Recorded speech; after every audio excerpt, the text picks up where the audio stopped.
Hi guys and welcome back. So today I'm going to be showing you how to make these strawberry blondies. Let's begin. To get started on the recipe, you'll want to grab yourself a large heat-proof bowl, and into that place your butter with the white chocolate, then microwave this until it's melted. I like to go in 30-second intervals, but feel free to do it as often or as little as you need to. Once it's melted, you can then give it a good whisk together, and this will just emulsify it together. Add in your sugar and whisk until it's fully incorporated. It will make it feel a lot more granular. This is completely normal. Once that's been incorporated, you can then add in all of the eggs and just mix until it's fully incorporated. You'll notice a change in the consistency, and this is completely normal and what you're looking for.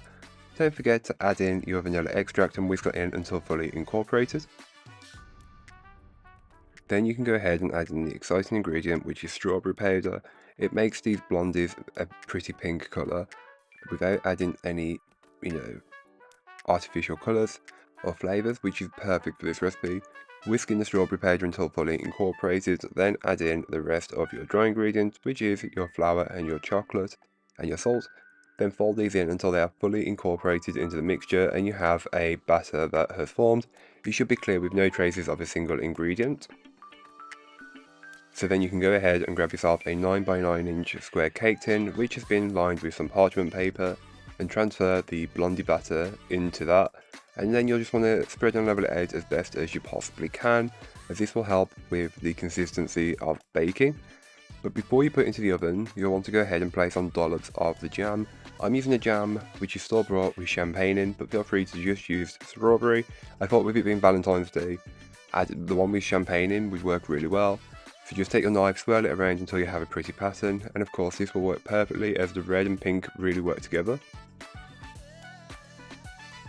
So then you can go ahead and place this into your preheated oven and bake it off. All that information will be on the blog post, so don't forget to check it out. Then once they're out of the oven, place on some white chocolate chips. I used maybe a few too many, but is there such thing as too many chocolate chips? No, there's never. So just scatter on as many or as few as you would like. As I'm not adding any more decoration, this will be the final touch of decoration. I then chill these in the fridge until they are firm, so the following day, it makes it much easier to cut up and it helps improve the texture of the blondie. Cut them up into as many or as few pieces as you'd like. I went with 16 pieces, but feel free to go for more or less, depending on what you're making these for the occasion and whatnot. So here is what the inside looks like, a slightly more baked around the outer edge, but a gooey strawberry centre, which is perfect for these blondies. So that's all for today. I hope you enjoyed. If you did, don't forget to like, comment and subscribe for more from me, and I'll be back again soon with another recipe, so join me then.